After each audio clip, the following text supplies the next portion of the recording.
উনি আওয়ামী লীগে ছিলেন, উনি মুজিববাদের শাবক। আজকের পর থেকে তাকে কিশোর রঞ্জিত ঘোষণা করা হলো।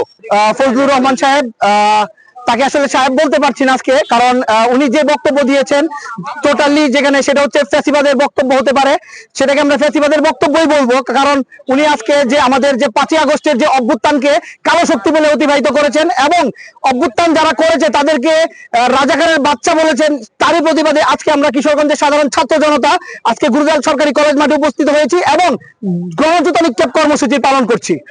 যারা অভ্যুত্থানকে অস্বীকার করতে চায় এবং যারা পরবর্তীতে চাইবে, যারা এই মোটিভ তৈরি করবে, তাদের বিরুদ্ধে শুধু গণজুতা না, এর চেয়ে যদি খারাপ কোনো কর্মসূচি দিতে হয় আমরা দিব। এবং যদি ফজলুর রহমান সাহেবকে আমি বলতে চাই, আমরা এর আগে ওনাকে আলটিমেটাম দিয়েছিলাম যে ওনাকে যদি ওই সব কর্মকাণ্ড যদি চালিয়ে যেতে থাকেন তাহলে আমরা কিশোরগঞ্জ থেকে অবাঞ্ছিত ঘোষণা করব। আজকের পর থেকে তাই কিশোরগঞ্জ অবাঞ্ছিত ঘোষণা করা হলো।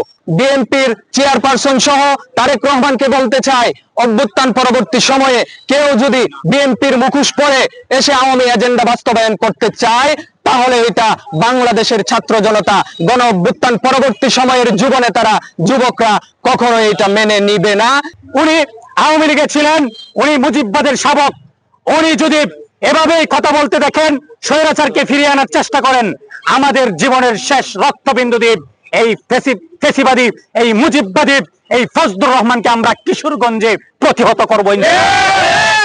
সংখ্যার আধিক্য দেখায়, তারা সংখ্যার প্রাধান্য দেখায়, তারা ক্ষমতার আধিক্য দেখায়, তারা পাওয়ার দেখায়, তারা অস্ত্রের ঝঞ্ঝনানি দেখায়। আমরা বলতে চাই, অতীতেও যারা দেখিয়েছে তারা বঙ্গোপসাগরে নিক্ষিপ্ত হয়েছে।